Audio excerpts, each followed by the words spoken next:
विकास के कई वर्षों में कांग्रेस ब्रिटिश हुकूमत के अधीन अपने स्वयं द्वारा निर्मित संविधान की मांग कर रही थी।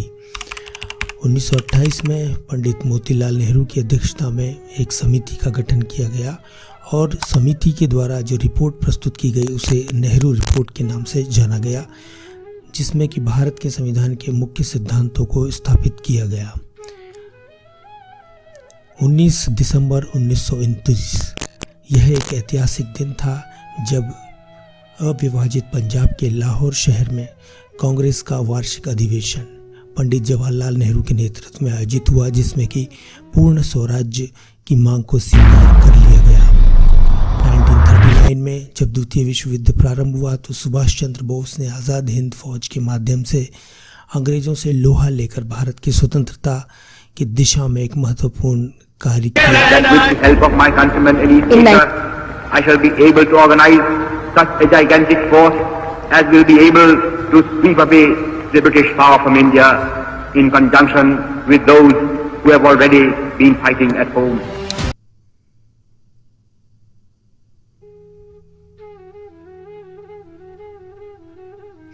उन्नीस सौ 46 में सत्ता हस्तांतरण और संविधान निर्माण के प्रस्ताव को कैबिनेट मिशन के रूप में मंजूरी मिली।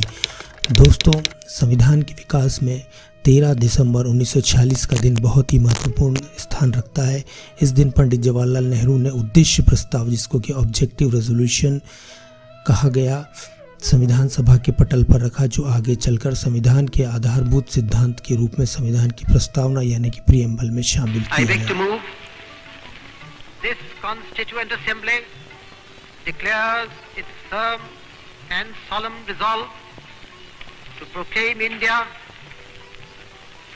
as an independent sovereign republic. 214 और 15 की मध्य रात्रि में 1947 की नेहरू का एक ऐतिहासिक भाषण Pressed with Destiny। When we shall redeem our pledge, not wholly or in full measure, but very substantially. At the stroke of the midnight hour, when the world sleeps, India will awake. 15 अगस्त 1947 की सुबह एक स्वतंत्र और संप्रभु राष्ट्र ने विश्व पटल पर आंखें खोली।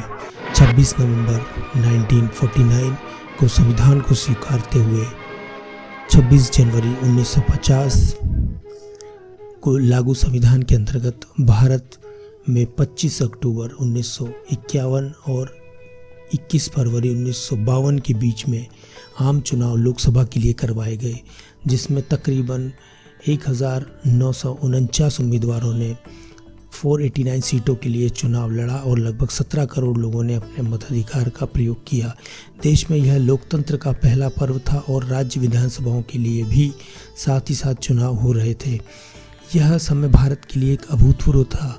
लोकसभा के चुनाव परिणाम प्रत्याशित थे, जिसमें कि कांग्रेस ने लगभग 364 सीटें हासिल की थी और ये बिल्कुल स्वाभाविक भी था।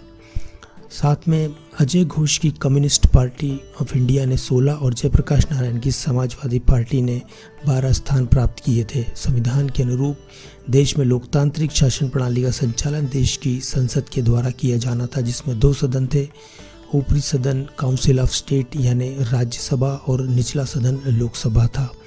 प्रथम लोकसभा का गठन 17 अप्रैल 1952 को हुआ और इसका पहला सत्र 13 मई 1952 को आहूत किया गया।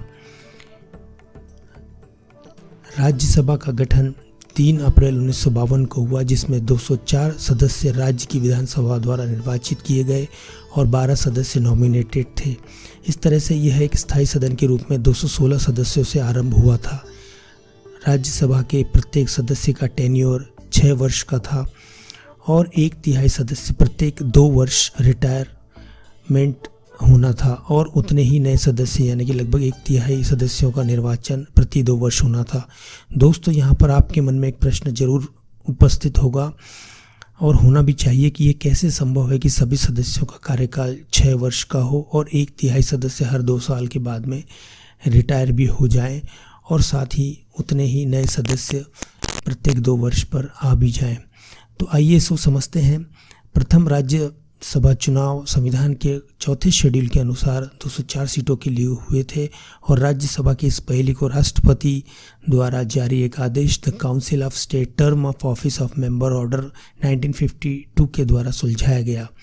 इस ऑर्डर के मुताबिक सदस्यों को एक तिहाई के हिसाब से 3 कैटेगरीज में बांटा गया, जिसमें कैटेगरी ए में शामिल सदस्य 6 साल बाद यानी कि 1958 में रिटायर होते और कैटेगरी बी में शामिल सदस्य 4 वर्ष यानी कि 1956 में रिटायर होने थे और कैटेगरी सी वालों का कार्यकाल न्यूनतम यानी कि मात्र 2 वर्ष का था। आइए उसे और गहनता से इस टाइमलाइन पे देखने की कोशिश करते हैं।